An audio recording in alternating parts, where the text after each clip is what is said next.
Hai semuanya, Sawadee-krap. Kalau kita lihat di media massa sekarang, salah satu isu yang paling banyak diperbincangkan netizen adalah tentang AKP Rita Yuliana. Aku tahu banyak banget di antara kalian yang sudah DM ke Instagramku.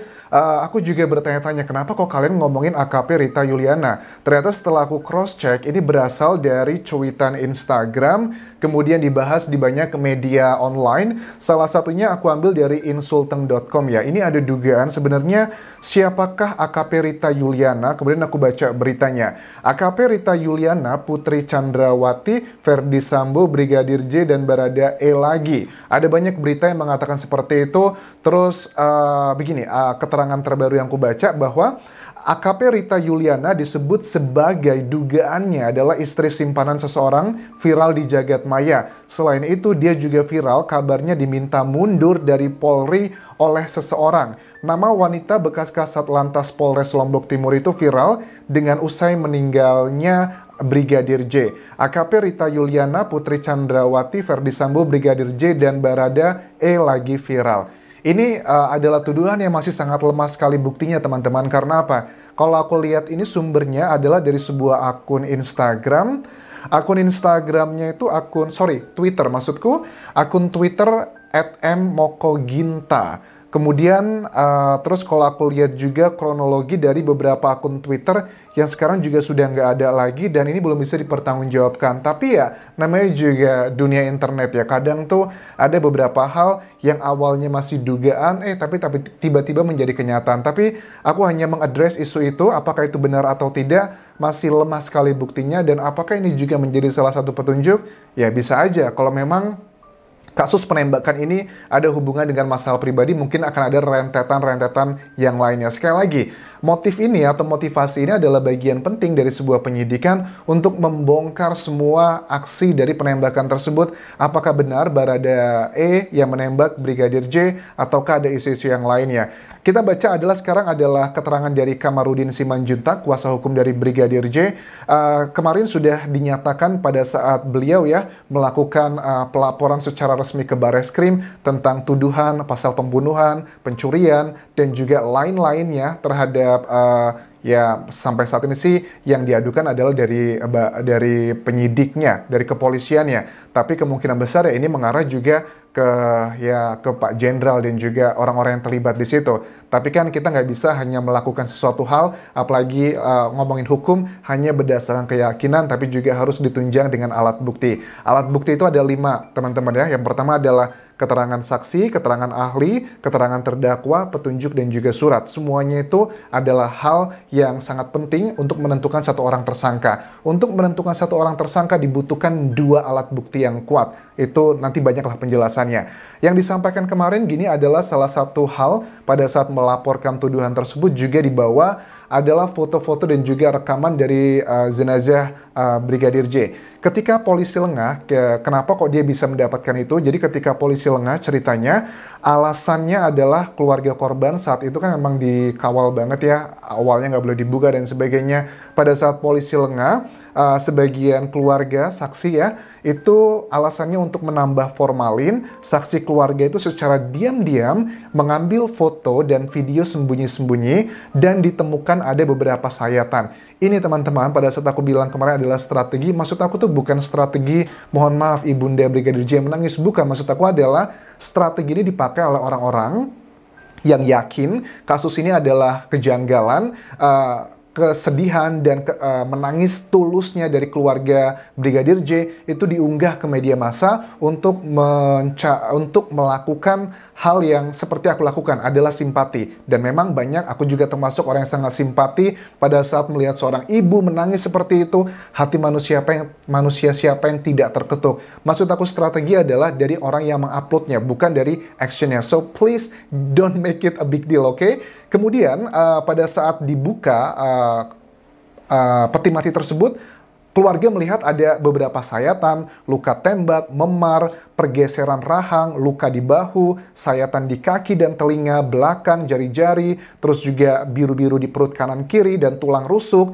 luka menganga di bahu, luka peluru, luka di bawah dagu yang sudah dijahit, luka di bawah ketiak, terus juga kupingnya itu di sininya bengkak, di area dalamnya juga bengkak. Nah, untuk lebih detail foto-foto secara foto-foto secara tereksplisitnya itu aku tayangkan di Instagramku di Anjas di Thailand. Aku buat live di sana karena aku akan bahasnya dengan hasil analisa dari dokter forensik Thailand dengan foto-foto yang sudah ada, kita bahas di sana biar lebih enak karena kalau di YouTube itu banyak yang harus disensor. Itu adalah hal-hal yang telah dilaporkan pada saat melaporkan tuduhan pembunuhan ini, teman-teman ya. Kemudian juga dari kuasa hukum lainnya, misal dari Johnson Panjaitan, kuasa hukum Brigadir J juga memberikan keterangan di sejumlah media massa.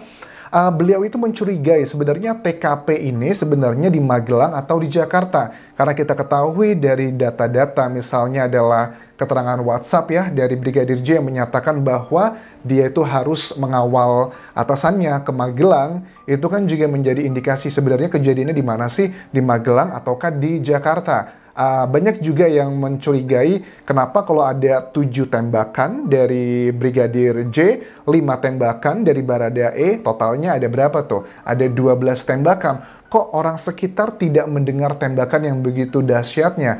Katanya sih memang terdengar kayak suara petasan sedikit aja dari sejumlah saksi di lokasi kejadian. Tapi ini adalah hal yang janggal sekali karena kita nggak melihat olah TKP seperti apa. Katanya beneran ada yang namanya tembakan yang meleset itu ke tembok dan sebagainya. Tapi kita belum melihat ya olah TKP seperti apa. Apakah juga ada banyak darah di lokasi kejadian? Itu juga belum kita lihat. Makanya juga ada banyak desakan untuk mempublikasikan sebenarnya lokasi TKP yang dilakukan olah TKP berkali-kali di sana itu seperti apa sih kondisinya? Karena dari si Baradae-nya juga ya, si pelaku penembak tersebut juga kita belum melihat apakah ada luka-luka di tubuhnya ataukah mulus-mulus aja. Apakah itu terlambat atau enggak? Ini kan sudah lebih dari seminggu. Kalau ada luka juga pasti sudah healing ya.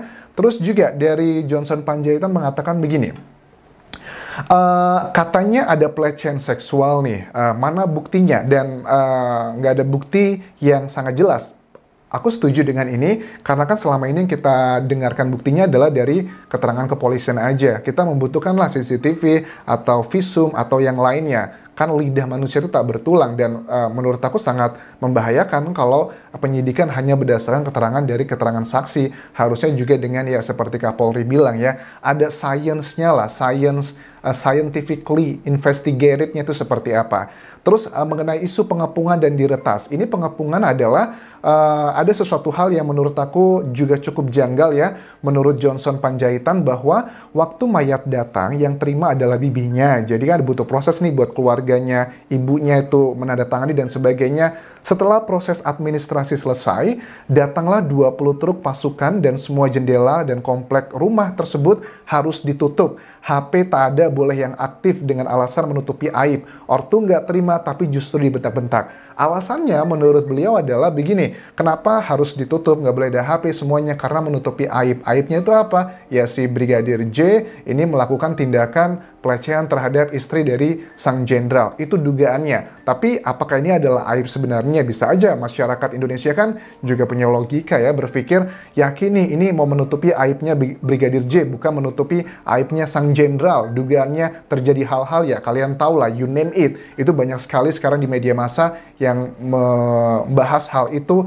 dan kita nggak bisa munafik juga ya. Itu adalah sesuatu hal yang bukan hal yang aneh ya terjadi, kita lihat di media massa ya, misalnya ada penggerebekan, selingkuh ini, selingkuh itu, ya kita nggak bisa menutup mata. Tapi tanpa adanya bukti-bukti yang kuat, ini masih menjadi dugaan. Dan hukum itu nggak bisa terrealisasi hanya karena keyakinan dan juga dugaan semata, harus ada alat bukti yang kuat.